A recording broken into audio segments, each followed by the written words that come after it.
आइए बच्चों, Bihar model paper का पार्ट 3 देखते हैं, जिस साइंस का जो ऑब्जेक्टिव का पार्ट 3 देखते हैं। 41 नंबर क्वेश्चन है, अपमार्जक से बनाए जाते हैं। तो अपमार्जक से क्या बनाए जाते हैं? सर्फ एक्सल भी बनाए जाते हैं, शैम्पू बनाए जाते हैं, ये सर्फ उपयुक्त सभी। तो इसका आंसर क्या हो जाएगा? डी। नेक्स्ट, सौर सेल में किसका उपयोग होता है? सौर सेल में प्लास्टिक का, सिलिकॉन का, यूरेनियम का या प्लूटोनियम का?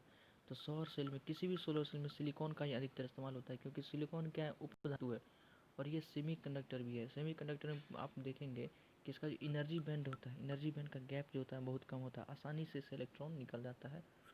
तो इसी का उपयोग होता है सौर सेल में। आंसर बी हो जाएगा।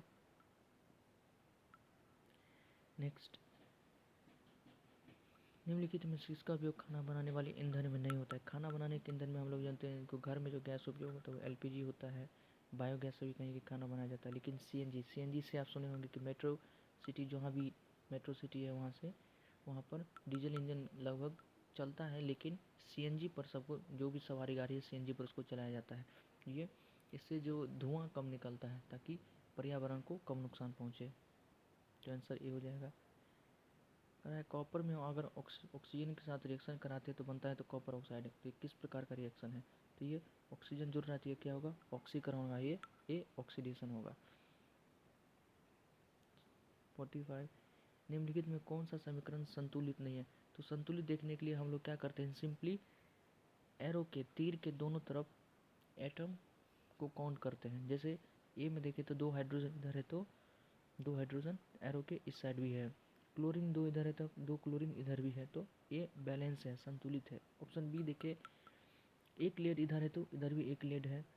नाइट्रोजन को काउंट करें तो 2 नाइट्रोजन है, लेकिन नाइट्रोजन इधर एक ही है, तो हमारा ये आंसर बी हो जाएगा, क्योंकि ये संतुलित नहीं है। और सी और डी भी बच्चे आप चेक करेंगे तो दोनों रिएक्शन आपस में एरो के दोनों तरफ संतुलित है। आंसर हमारा बी हो जाएगा। नेक्स्ट, उदासीन विलयन का पीएच होता है। उदासीन मतलब न्यूट्रल सॉल्यूशन।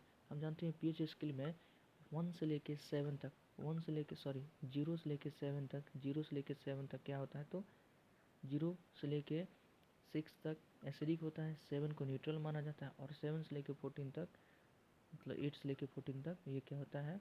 Basic medium. तो उदासीन का पीएच क्या हो जाएगा? उदासीन का पीएच हो जाएगा 7। Answer A. निम्नलिखित में कौन दुर्बल अम्ल है? Weak acid. हम सभी जानते हैं, जब भी आप लोग एसिड याद किए होंगे अम्ल का नाम, तो नाइट्रिक एसिड, हाइड्रोक्लोरिक एसिड और सल्फ्यूरिक एसिड। सल्फ्यूरिक एसिड को तो अम्लराज कहा जाता है, अम्लों का राजा। हाईली कंसनट्रेटेड अगर हो तो बहुत ही स्ट्रॉन्ग एसिड है। तो हमारा क्या होगा? CH3 एसिड होगा, जिसको एसिडिक एसिड भी कहते हैं। ये वीक एसिड होता है। Answer C. क्रायोलाइट अयस्क है, तो क्रायोलाइट किसका अयस्क है? तो एल्यूमिनियम का। Answer D. पोटासियम का परमाणु संख्या है, पोटासियम का परमाणु संख्या है तो आप पोटासियम जब तत्वों का नाम और उसका संकेत याद किए होंगे तो 19 नंबर पर पोटेशियम आता है। तो इसका आंसर क्या हो जाएगा? सी। बच्चे 1 से लेकर 20 तक तो आपको परमाणु संख्या और उसका तत्व का नाम याद कर लेना ही चाहिए, क्योंकि अक्सर पूछा ही जाता है। एक क्वेश्चन तो इससे रहता ही है। तो मेरा मानना है कि आपको 1 से लेकर 20 तक याद कर लेना चाहिए। जैसे 1 पर हाइड्रोजन, 2 पर हीलियम, 3 पर लिथियम, इस प्रकार से 20 तक ही इम्पोर्टेंट है आप लोग के लिए। 50 नंबर, फॉर्मिक अम्ल का IUPAC नेम क्या है? तो फॉर्मिक अम्ल का IUPAC नेम है मेथनोइक अम्ल, methanoic acid. Answer A. 51, ethyl alcohol का सूत्र है। इथाइल अल्कोहल है तो इसमें जो फंक्शनल ग्रुप होगा तो OH होगा। ये तो फिक्स है, लेकिन चारों ऑप्शन में है। और इथाइल, 2 कार्बन को इथेन कहते हैं। 2 कार्बन का क्या होता है? इथेन। तो 2 कार्बन देख लीजिए, सब है 2 कार्बन। जब 2 कार्बन होगा ना तो हाइड्रोजन कितना होना चाहिए? 5 ही होना चाहिए, 6 होना चाहिए। लेकिन एक हाइड्रोजन को रिप्लेस करके हटा करके क्या दिए हम? फंक्शनल ग्रुप OH डाल देते हैं। हमारा आंसर सी हो जाएगा। C2H5OH को ही इथाइल अल्कोहल कहते हैं।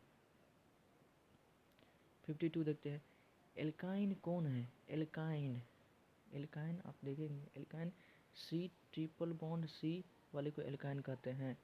तो हाइड्रोजन का कार्बन का कैटेनेशन प्रॉपर्टी 4 है, तो 3 बॉन्ड इधर बना तो एक हाइड्रोजन इधर आएगा और एक हाइड्रोजन इधर आएगा। तो अगर इसको हम शॉर्ट फॉर्म लिख सकते हैं C2H2। C2H2। तो ऑप्शन में देख लीजिए C2H2 कहीं है, हाँ ए है, तो हमारा आंसर ए हो जाएगा। तो एल्काइन कौन है, तो C2H2, जिसको एसिटाइलिन भी कहते हैं। नेक्स्ट, चीनी का रासायनिक सूत्र क्या है? चीनी का रासायनिक सूत्र और ग्लूकोज का रासायनिक सूत्र सभी को याद करना चाहिए। क्या है इसका आंसर? बी। चीनी का C12H22O11 है और ग्लूकोज का C6H12O6 होता है। 54, एसिटिलीन में कार्बन कार्बन के बीच संयोजन बंध की संख्या कितनी है? एसिटिलीन अभी हम देखे थे बच्चे, जो एल्काइन था। तो एसिटिलीन क्या होता है? C ट्रिपल बॉन्ड C को ही एसिटिलीन कहते हैं।